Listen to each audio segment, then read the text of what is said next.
Hello there, boys and girls, and welcome to a special holiday edition of Storytime with yours truly and our good friend Fluffy.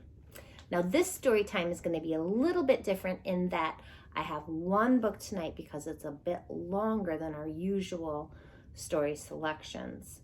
But I'll be back again tomorrow to read a couple more stories. So, that's the plan, if that sounds okay. But before we get to our book, Fluffy wants to show all of you how to wrap a gift. I didn't know this about Fluffy, but evidently he has even won some gift wrapping competitions. Oh, and he worked as a gift wrapper at the Mall of America, wow, for 5 years. Seasonal work, yes. So he's quite good at wrapping gifts, and 'tis the season to be wrapping gifts, as it's only, let's see, Sunday, Monday, Tuesday, Wednesday, Thursday, 5 more sleeps until Christmas. I know, I'm very excited as well. Okay, Fluffy, oopsie, you're losing your hat. Hang on. Do you have a gift, Fluffy, that you would like to wrap? Okay, so Fluffy has picked out a present for his friend. Why don't you grab that? All right. Hand sanitizer. I guess you can never have too much hand sanitizer, especially right now.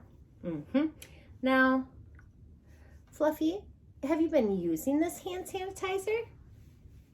Fluffy. No, we're not going to add water to it. We'll just have to wrap up a partially used hand sanitizer because you know what, guys? It is a thought that counts. All right, so I'm not an expert one bit, but I imagine, Fluffy, what we need to do first is get the wrapping paper. All right, now Fluffy's going to show us how much wrapping paper we would need for a bottle of hand sanitizer that's about that big. All right, we got our wrapping paper, Fluffy. Now, good. So about that much. Oh, Fluffy. That's a bit much. It's only this big. You're the expert, though. Okay, so then what do we do? Okay, can I help you with the scissors?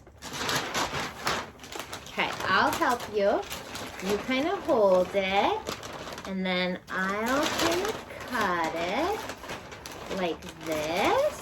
Okay, we're just gonna cut along like this. Oh, Fluffy. Okay. Another technique you could do is just rip it like Fluffy did. Oh, it creates more kind of organic lines. Yeah, it looks more natural. All right, so then what, Fluffy? Lay it flat. Then you're going to take the gift, put it in there. Oh, okay, well, here's what it looks like. Like that? Okay, then tape, of course. I'm trying to hold this so everybody can see.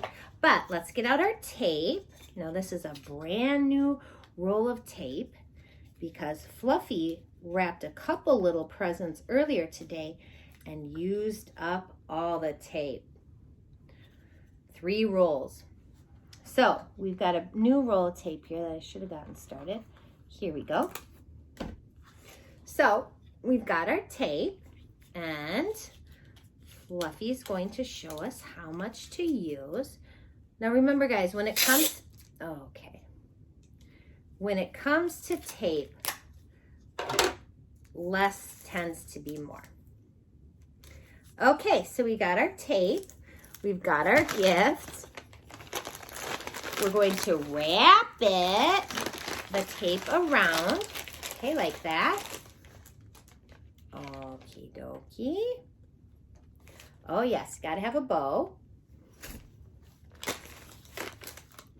Okay. Well, would you look at that, Fluffy? You were doing such a good job not throwing things. It's okay. I know you're just excited for Christmas. Me too. All right, let's show everybody the finished product before I read the story. What do you think? Yeah, looks good.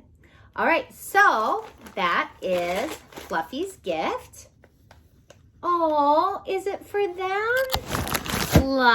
Fluffy, don't be shy. I'm sure they love it. All right, why don't you say goodbye to these guys? And if you can believe it, tomorrow Fluffy is going to show us how to decorate sugar cookies. So that should be interesting. All right, but moving on, today's story is How the Grinch Stole Christmas, a classic.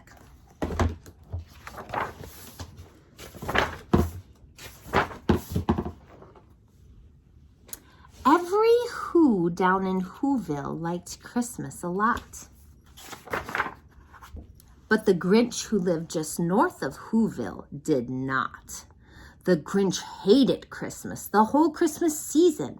Now please don't ask why, no one quite knows the reason. It could be his head wasn't screwed on just right. It could be perhaps that his shoes were too tight. But I think that the most likely reason of all may have been that his heart was 2 sizes too small.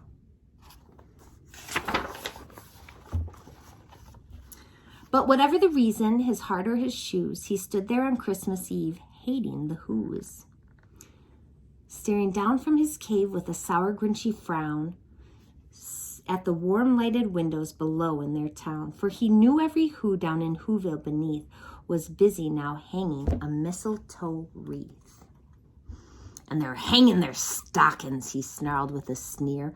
Tomorrow is Christmas, it's practically here. Then he growled with his Grinch fingers nervously drumming, I must find some way to stop Christmas from coming.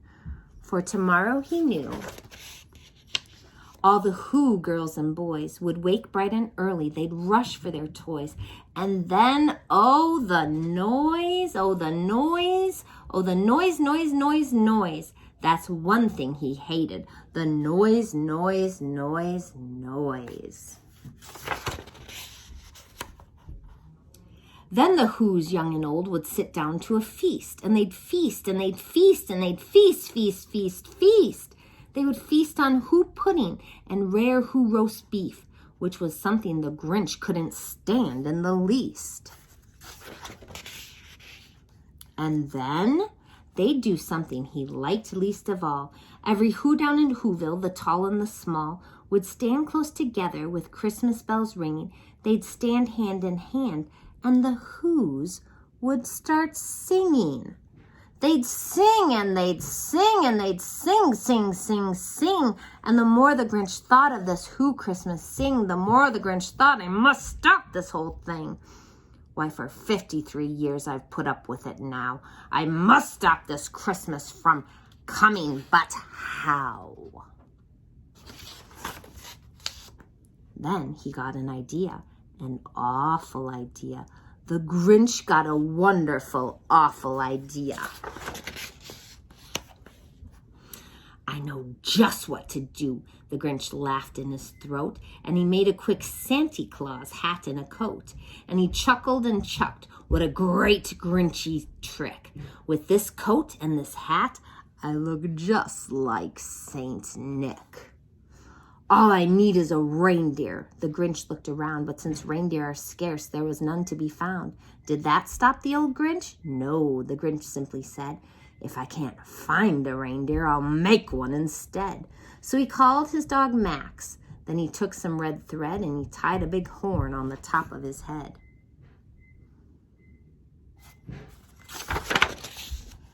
Then he loaded some bags and some old empty sacks on the ramshackle sleigh, and he hitched up old Max. Then the Grinch said, get up! And the sleigh started down toward the homes where the Whos lay a snooze in their town. All their windows were dark, quiet snow filled the air. All the Whos were all dreaming sweet dreams without care. When he came to the first little house on the square, "This is stop number 1, the old Grinchy Claus hissed, and he climbed to the roof, empty bags in his fist. Then he slid down the chimney, a rather tight pinch, but if Santa could do it, then so could the Grinch. He got stuck only once for a moment or two. Then he stuck his head out of the fireplace flue, where the little Who stockings all hung in a row. "These stockings," he grinned, "are the first thing to go." Then he slithered and slunk with a smile most unpleasant around the whole room, and he took every present: pop guns and bicycles, roller skates, drums, checkerboards, tricycles, popcorns, and plums, and he stuffed them in bags. Then the Grinch very nimbly stuffed all the bags, one by one, up the chimney. Then he slunk to the icebox. He took the Who's feast. He took the Who pudding. He took the roast beast. He cleaned out that icebox as quick as a flash. Why, that Grinch even took their last can of Who hash.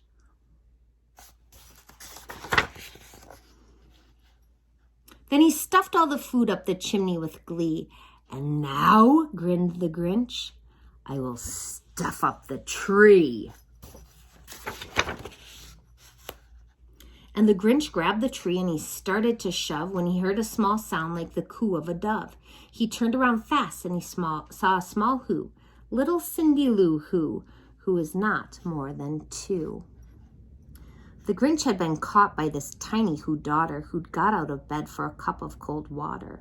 She stared at the Grinch and said, "Santa Claus, why?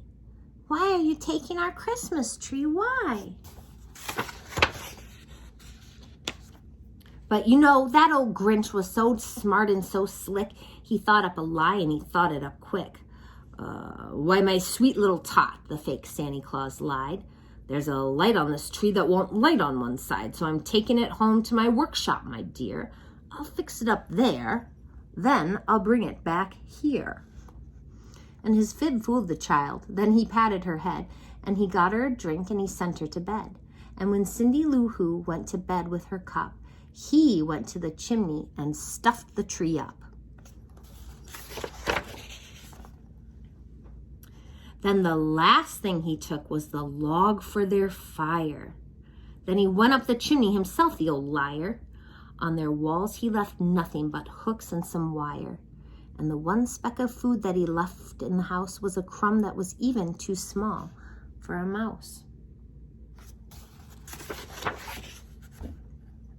Then he did the same thing to the other Who houses, leaving crumbs much too small for the other Who's mouses.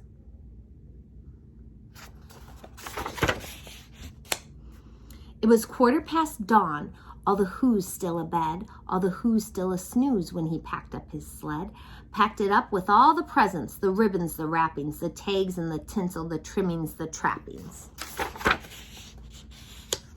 3,000 feet up the side of Mount Crumpet, he rode with his load to the tip-top to dump it.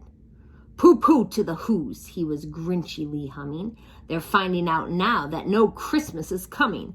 They're just waking up. I know just what they'll do. Their mouths will hang open a minute or two, then the Who's down in Whoville will all cry boo-hoo."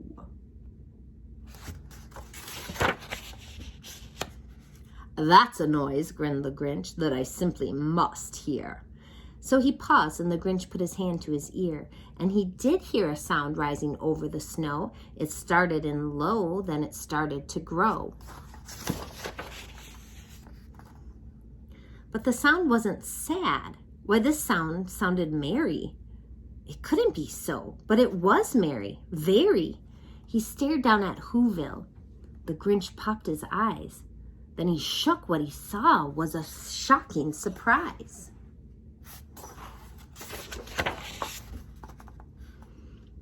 Every Who down in Whoville, the tall and the small, was singing without any presents at all. He hadn't stopped Christmas from coming. It came. Somehow or other, it came just the same. And the Grinch, with his Grinch feet ice cold in the snow, stood puzzling and puzzling. How could it be so? It came without ribbons, it came without tags, it came without packages, boxes, or bags. And he puzzled 3 hours till his puzzler was sore. Then the Grinch thought of something he hadn't before. Maybe Christmas, he thought, doesn't come from a store. Maybe Christmas, perhaps, means a little bit more.